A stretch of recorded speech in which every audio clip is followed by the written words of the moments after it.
itu maka berhenti di kamu. Nah itu kemudian peran kampus itu selalu mengedukasi kepada mahasiswa ketika menerima informasi seperti itu. Organisasi itu ya Pak. Jadi mereka tahu nih cara-cara berorganisasi. Mungkin kalau di kampus Pemira ya Pak. Ya ada pemilih.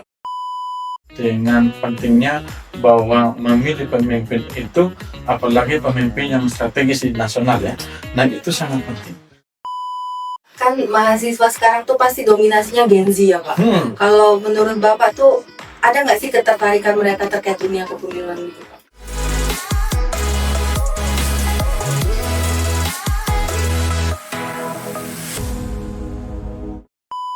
Apa kabar? Kembali lagi dengan saya Desti di podcast KPU Kota Malang, Suara Demokrasi, nggak nyoblos, nggak asik jazz. Teman pemilih, hari ini kita kedatangan tamu spesial dari bidang akademisi, yaitu dosen Fakultas Ekonomi dan Bisnis Universitas Katolik Widya Karya Malang, Bapak Saverius Duri BP SAK MAK. Bapak selamat sore. Selamat sore Mbak. Sehat? Sehat. Alhamdulillah. Teman pemilih, tema podcast hari ini yaitu kita akan mengangkat dari kampus ke kotak suara, menciptakan pemilih muda yang jujur dan bertanggung jawab. Nah, teman pemilih, untuk menciptakan pemilih muda dan bertanggung jawab adalah tantangan di demokrasi di masa yang akan datang, di mana pemilih muda itu merupakan aset masa depan. Nah, KPU sering sekali ya Pak ya menggandeng kampus sebagai metode sosialisasinya ya Pak ya, untuk meningkatkan pendidikan pemilih. Nah, nanti ini kita akan bahas bersama Pak Saverius. Nah, sebelum masuk nih Pak ke tema-tema bincang hari ini, mungkin bisa diceritakan sedikit Pak pengalaman kepemiluan Bapak. Oh, baik. Terima kasih Mbak. Saya diundang ke tempat ini. Saya ingat betul 1 tahun kemarin ya, saya diundang ke sini oleh KPU, kemudian di tempat yang sama dengan teman-teman panelis yang kemudian dipercayakan menjadi panelis di debat pertama Mbak saya, sehingga ini menjadi pengalaman pertama saya waktu itu, sehingga saya merasa bangga dan saya senang. Saya ucapkan terima kasih banyak untuk KPU Mbak. Jadi itu mungkin itu yang pengalaman saya di ikut pemilu kemarin. Mungkin bisa diceritakan juga Pak masa-masa Bapak jadi mahasiswa, mungkin aktif di organisasi atau apa itu Pak? Iya Mbak, terima kasih. Kalau ngomongin mahasiswa itu banyak momen, banyak kemudian yang kemudian kita bisa ceritakan ya, di mana kemudian kita terlibat aktif di organisasi mahasiswa, baik itu intra kampus maupun ekstra kampus, yang kemudian membantu kita dalam hal untuk mengenali apa sih yang kemudian disebut dengan demokrasi itu sendiri. Lalu kemudian setelah selesai misalnya tidak hanya di intra kampus, tetapi kita aktif juga di ekstra kampus. Misalnya kalau saya pribadi misalnya aktif di Gerakan Mahasiswa Nasional Indonesia. Dari situ kita belajar bahwa pemilu atau kemudian sekolah demokrasi itu yang lebih nyata ada di organisasi. Sehingga kita belajar betul, kita tahu betul bagaimana kemudian proses-proses dilakukan di sana sebelum kita keluar ke dunia nyata seperti yang pemilih kita lakukan itu. Berarti ketertarikan itu udah muncul dari masa-masa mahasiswa ya Pak ya. Ini Pak, dari kacamata Bapak, saat Bapak aktif di mahasiswa dan sekarang menjadi dosen dalam hal demokrasi nih Pak, kerentanan untuk pemilih muda itu dalam hal apa sih Pak? Iya, kalau pemilih muda kita bicara, kalau kemudian kita berkaca ya dari saya masih mahasiswa misalnya, kerentanan itu mahasiswa masih banyak yang aktif di media sosial. Kalau kita bicara sekarang, aktif sangat di media sosial, tapi berkaitan dengan aksi nyata mereka sangat menurun. Apa itu misalnya? Misalnya di bilik suara yang datang langsung ke TPS untuk memilih. Nah ini yang kemudian anomali yang kemudian kita harus sama-sama mensosialisasi, memberitahukan kepada mahasiswa pemilih yang baru ini juga betapa pentingnya untuk ikut tidak hanya aksi di media sosial atau kemudian tidak hanya aktif di organisasi, tetapi juga ikut terlibat dalam proses politik itu. Berarti di kampus juga sering ya Pak mensosialisasikan pentingnya pemilu dan pemilihan ini gitu. Betul. Untuk masa yang akan datang, apalagi mereka Gen Z ya Pak ya. Nah terus tadi kan Bapak bahas kaitan dengan era digital, Pak. Pasti banyak hoax ya, Pak. Iya. Nah, ada nggak sih Pak peran kampus untuk memberikan pendidikan lah kepada mahasiswa itu, ini nggak benar, ini benar gitu, Pak? Nah, kalau kemudian terkait dengan peran hoax ini, peran kampus menjadi strategis ya, bahwa kampus itu harus menjadi rumah sakit untuk mengobati hoax itu sendiri. Dengan berbagai cara misalnya, kampus itu hadir supaya menjernihkan pikiran atau menjernihkan apapun yang mereka dapatkan yang informasi-informasi hoax itu dengan cara misalnya mulai dengan seminar untuk menangkal hoax misalnya, lalu kemudian dengan kegiatan-kegiatan yang mulai menyebarkan edukasi bahwa hoax itu tidak baik. Lalu kemudian juga bisa dilakukan bahwa ada cara yang mengedukasi kepada mahasiswa bahwa kalau kemudian pesan itu masuk, kalau kemudian merasa bahwa itu masih kurang pas, lalu kemudian itu belum tahu kebenaran itu, maka berhenti di kamu. Nah, itu kemudian peran kampus itu selalu mengedukasi kepada mahasiswa ketika menerima informasi seperti itu, jangan langsung untuk men-share. Jangan langsung kemudian untuk, oh ini bagus nih informasi yang didapatkan, kemudian oh saya harus men-share, tidak boleh. Sehingga inilah peran kampus hadir supaya mengedukasikan kepada mahasiswa bahwa harus berhenti di kamu, kemudian cross check apa kebenaran itu, apakah mutlak atau tidak, apa kebenaran itu yang terjadi sesuai dengan postingan atau tidak, sehingga kita menjadi pelindung diri dan pelindung demokrasi sebenarnya. Jadi supaya informasi-informasi hoax itu tidak berseliweran di mana-mana. Nah, itu peran kampus sebenarnya. Berarti cukup kompleks ya Pak peran kampus ya dalam menangkal hoax ini. Betul. Nah, Bapak sebagai dosen ada nggak sih Pak kiat-kiat nih untuk mahasiswa agar menjadi pemilih yang bijaksana nih? Iya, mulai dengan seperti yang saya awali tadi, mulai dengan latihan di kampus sebenarnya. Proses demokrasi yang dilakukan sebagai miniatur di kampus itu mereka harus lakukan. Bagaimana kemudian di sana mereka akan belajar banyak hal, mulai dari membuat satu kegiatan, membuat satu event, lalu kemudian mulai dengan laporan keuangan yang transparan dan sebagainya, sehingga nilai-nilai itu yang kemudian mereka akan bawa setelah selesai. Nah, dengan berorganisasi mereka akan memahami semuanya, Jadi tidak hanya kemudian sebatas hanya saya kuliah lalu kemudian pulang tugas saya selesai, tidak. Jadi belajar tidak hanya kemudian di kelas saja, tapi kita menganjurkan kepada mahasiswa untuk lebih aktif di organisasi, baik itu organisasi internal atau kemudian maupun yang eksternal begitu. Sehingga dengan kegiatan begitu mereka akan aktif dan kemudian mereka menyadari bahwa betapa pentingnya untuk berorganisasi. Berarti nilai itu tumbuh dari organisasi. Betul. Itu ya Pak. Jadi mereka tahu nih cara-cara berorganisasi. Mungkin kalau di kampus pemira ya Pak. Nah ya ada pemilihan pemira, kemudian organisasi ekstrakurikuler lah dari mereka ya Pak ya. Pemira itu memang mengajarkan kita ya. Karena saya punya pengalaman ya, punya pengalaman. Mungkin bisa diceritain nih Pak, teman pemilih penasaran nih Pak, apa nih Pak? Saya punya pengalaman, misalnya kalau saya alumni di UNMER tahun 2000, angkatan 2014, selesai tahun 2018, lalu kemudian lanjut ke pendidikan jenjang S2 juga di kampus yang sama karena cinta dengan UNMER mungkin. Saya mengalami proses yang kemudian mengikuti aktivitas kampus, di mana saya menjadi senat mahasiswa di sana, senat mahasiswa yang dimana mengikuti proses itu tadi, mulai dengan penggodokan pencalekan calon misalnya, lalu kemudian mendapatkan visi misi misalnya, lalu kemudian mulai dengan mendatangkan massa untuk kemudian kita kampanye dan sebagainya. Nah ini ya aktivitas seperti ini adalah miniaturnya kemudian seperti pemilu kita laksanakan hari ini, sehingga nilai-nilai seperti ini yang kemudian kita bisa bawa dan pengalaman seperti ini saya pikir sangat berharga. Dan pemilihan ini sepertinya tidak hanya di UNMER tapi di beberapa kampus lain saya lihat, apalagi di zaman saya ya, begitu ramainya di setiap kampus itu. Meriah ya Pak? Meriah sangat.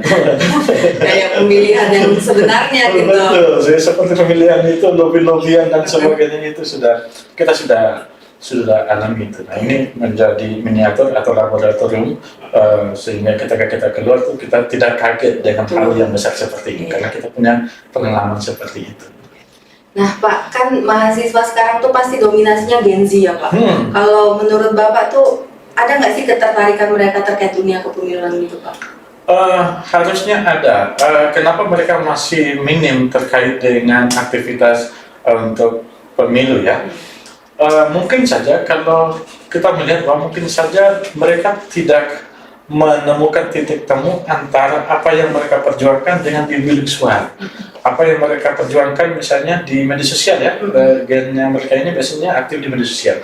Apa yang mereka perjuangkan, apa yang mereka suarakan itu tidak apa namanya sama dengan apa yang di bilik suara, sehingga kita melihatnya bahwa mereka itu sepertinya apatis.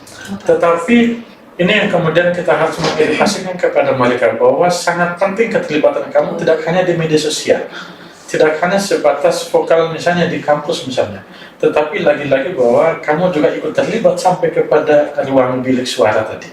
Karena kalau kita bicara mengenai momen pemilu itu ya, ini seperti kita merancang atau kita memilih seorang arsitek, Mbak. Kita memilih seorang arsitek, bagaimana kemudian dia akan mendesain kota ini untuk kita, lalu kemudian tidak hanya untuk kita, tapi untuk semua orang yang ada di kota ini. Maka kemudian kalau mereka menyadar itu, maka dia akan sadar bahwa, oh kalau kemudian memilih arsitek, maka saya harus ikut terlibat. Jika tidak, jika saya tidak ikut terlibat dalam memilih arsiteknya, maka itu yang terjadi bahwa kita membiarkan orang lain memilih arsitek untuk mendesain kota kita. Nah, ini yang kemudian bahwa harus kita mengedukasikan kepada mereka bahwa momen pemilu itu bukan hanya event, tetapi ini adalah proses, bahwa harus ikut terlibat memang. Karena banyak ya Pak di luaran sana lah, khususnya mahasiswa, mereka menganggapnya pemilu tuh nggak ada kaitannya buat saya, nggak ada dampaknya buat saya. Nah, cara ngubah narasi itu gimana Pak? Iya, ada berbagai cara sih sebenarnya. Bahwa kita merubah narasinya itu dari memilih pemimpin, seorang pemimpin, dengan merubah narasinya memilih masa depan. Dengan kita mengubah narasi itu, Gen Z ini dia akan dengan sendirinya sadar bahwa bahwa saya itu tidak memilih orang loh, tidak hanya sekadar memilih orang loh di sana, tetapi saya memilih masa depan saya. Nah, kalau kemudian dia sadar akan itu, maka kemudian bahwa, kalau begitu, ini berkaitan dengan kepentingan saya, maka kemudian saya harus ikut memilih. Nah, itu yang kemudian mereka harus sadarkan, kita harus sadarkan lewat itu. Lalu kemudian misalnya, saya biasanya di kelas ya, atau kemudian di ruang kelas, saya biasanya diskusi dengan teman-teman atau kemudian mahasiswa. Biasanya saya berikan pertanyaan-pertanyaan yang kemudian menggali mereka supaya mereka ingin tahu. Coba kemudian dalam program ini kemudian relasi tidak silakan hubungkan dengan partai X misalnya, lalu kemudian dengan calon X misalnya. Nah, apakah itu kemudian ada keterkaitan atau tidak? Apakah kemudian programnya itu linear dengan kepentingan Anda atau tidak? Nah, itu yang kemudian supaya mereka membangun rasa kritis mereka, kemudian ingin tahu mereka, ternyata bahwa partai itu kemudian mereka punya visi misi, mereka punya calon. Ternyata ada loh calon itu yang sesuai dengan maunya saya loh. Ada loh calon itu, ada loh partai itu yang sesuai dengan apa yang saya mau loh. Kalau begitu saya mau membantu. Nah, itu yang kemudian kita lagi mengedukasi, kemudian mempersiapkan mereka seperti itu. Berarti peran kampus sampai segitunya ya Pak ya. Betul. Sampai membantulah mahasiswa itu untuk melihat visi misi dari para calon. Jadi nggak cuma di bilik suara langsung nyoblos asal gitu ya Pak ya. Nah, berbicara di Kota Malang nih Pak, kan kota pendidikan mungkin bisa dibilang ya Pak ya, karena kampus banyak, mahasiswa pendatang banyak, baik internal, eksternal. Nah, itu kan pasti potensi dan kerentanan juga akan muncul gitu Pak. Kerentanan mungkin mereka bisa jadi mobilisasi politik. Nah, itu gimana cara Bapak menyikapi hal tersebut? Iya, Malang itu disebut dengan kota pendidikan ya. Kemarin saya sempat buka data BPS ya, kemudian memperlihatkan jumlah mahasiswa aktif saja di Kota Malang itu kurang lebih 200-an sampai 300.000 mahasiswa, sehingga luar biasa Kota Malang ini. Kami pernah bertemu langsung dengan wakil wali kota ini, kemudian beliau mempresentasikan bahwa Malang itu dihuni kurang lebih 400 sampai 500.000 mahasiswa. Nah itu yang kemudian menjadi ini tantangan sekaligus peluang sih Mbak. Jadi bagaimana kemudian sebagai kampus itu untuk membangun satu edukasi kepada mereka, kegiatan-kegiatan yang berlangsung dengan aktivitas-aktivitas mereka, sehingga mereka itu tidak tidak kehilangan arah, sehingga dalam hal untuk pemilu misalnya mereka tidak kehilangan arah. Gitu sih. Balik lagi nih Pak, di Kota Malang ini kan banyak pendatangnya gitu ya Pak ya. Mereka kan juga akan merasakan nih masalah yang ada di Malang. Betul. Pastinya ya kan. Dimana tapi mereka saat pemilihan tidak bisa memilih. Betul. Di asalnya. Nah itu gimana Pak? Efektif nggak sih pendidikan pemilih itu? Mereka tidak bisa memilih di Kota Malang. Iya. Iya. Baik. Ini yang kemudian terjadi di Kota Malang. Memang banyak mahasiswa di Kota Malang, tapi mayoritas itu dari luar Kota Malang. Pendatang ya Pak ya? Iya, pendatang. Mayoritas di Kota Malang. Nah, bagaimana caranya untuk mengatasi? Saya berpikir bahwa ini ada beberapa langkah yang kemudian kita tempuh bersama dengan KPU misalnya.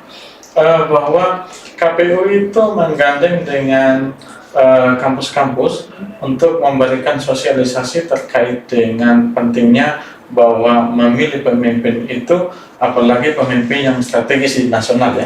Nah itu sangat penting. Keterlibatan mereka itu sangat penting.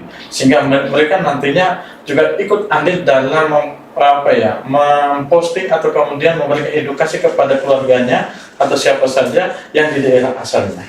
Nah, jika mereka gunakan WA, kemudian Facebook dan sebagainya, alat komunikasinya itu, sehingga bahwa penting kemudian untuk memilih calon pemimpin yang ada di nasional berkaca dari saya pengalaman di Kota Malang. Karena memang sebagai contoh misalnya kita bicara terkait apa? Sampah. Sampah ini programnya misalnya yang strategis di nasional. Nah kemudian untuk memilih wakil rakyat yang di pusat itu juga sesuai dengan apa yang kita inginkan. Dan itu yang terjadi. Jadi mengedukasikan mereka bahwa mereka harus sadar betul bahwa tidak hanya bahwa saya tinggal di Kota Malang lalu saya tidak ikut memilih, tetapi mereka juga harus ikut terlibat. Nah yang kedua misalnya juga memberikan masukan kepada KPU Kota Malang misalnya untuk bekerjasama dengan KPU di daerah untuk memberikan sosialisasi bahwa dengan pemilih pindah tadi, sehingga mereka juga tidak hanya ikut terlibat dalam media sosial, tetapi mereka juga ikut memilih di Kota Malang misalnya untuk daerah atau legislatornya di pusat misalnya. Nah itu sih Mbak, jadi peran-peran itu yang kemudian kita bisa ambil. Berarti walaupun mereka tidak bisa memilih, ada kontribusinya ya Pak ya, Harusnya. Di daerah asalnya. Betul. Nah mungkin ada sedikit nggak Pak rekomendasi agar KPU dan kampus ini berkolaborasi gitu Pak? Iya, memang kalau kemudian bicara rekomendasi bahwa harus ada kerjasama antara KPU dengan kampus-kampus ya. Kemarin sudah terlihat bahwa berkaitan dengan contoh ya, panelis kemarin KPU melibatkan kampus untuk kemudian menjadi panelis di sana. Ini adalah bentuk kolaborasi KPU dengan PT-PT yang ada di Kota Malang. Nah ini yang harus dilakukan sebenarnya. Jadi kita merekomendasikan bahwa tidak hanya kepada KPU daerah, tapi juga masuk ke kampus-kampus untuk memberikan sosialisasi, memberikan edukasi, tidak hanya untuk pemilih di Kota Malang, tapi penting misalnya untuk pemilih yang di luar Kota Malang. Adalah kolaborasi mahasiswa, kampus, KPU itu agar demokrasinya lebih kuat lagi ya Pak ya. Betul. Terakhir nih Pak, apa sih Pak harapan terhadap pemilu yang akan datang, khususnya di bidang akademik? Iya, kalau harapannya sih seperti ini Mbak, bahwa kita tidak hanya berharap angka partisipasinya itu tinggi, angka partisipasinya rendah, lalu kemudian tinggi, angka partisipasi yang tinggi tapi kualitasnya rendah. Kita tidak hanya mengharapkan soal itu, tetapi bahwa di dalam demokrasi itu bahwa kita butuh yang namanya angka partisipasi yang tinggi tapi diikutkan dengan kualitas daripada pemilih itu sendiri. Mereka harus pemilih yang rasional. Mereka lahir dengan pemilih yang rasional, jangan yang atau kemudian menghindari yang emosional. Jangan hanya karena saya suka si A, saya suka si B, dan kemudian memilih. Saya memilih si A karena saya ikut dengan teman saya memilih si B karena saya. Nah itu yang kemudian kita harus hindarkan, sehingga melahirkan pemilih-pemilih tidak hanya yang angka partisipasinya tinggi, tapi kemudian misalnya yang di satu sisi kita meninggalkan soal kualitas tadi itu sendiri. Nah itu sih Mbak yang kita harapkan untuk pemilu ke depannya. Iya. Teman pemilih, kesimpulan bincang-bincang pada podcast kali ini, kampus memegang peran strategis dalam membentuk kualitas pemilih muda, di mana kampus bukan hanya tempat belajar akademik, melainkan juga ruang tumbuhnya kesadaran demokrasi. Jadi kolaborasi antara mahasiswa, kampus, KPU itu jadi kunci untuk membangun demokrasi yang kuat di masa depan ya Pak ya. Betul, Mbak. Pak, terima kasih sudah menempatkan waktunya untuk bincang-bincang podcast sore ini. Ya. Sehat selalu, sukses selalu. Amin. Terima kasih juga kepada teman pemilih yang sudah menyimak obrolan podcast pada hari ini. Jangan lupa saksikan podcast KPU Kota Malang berikutnya. Jangan lupa follow, subscribe, dan share ya teman pemilih. Podcast KPU Kota Malang, suara demokrasi. Yuk Pak.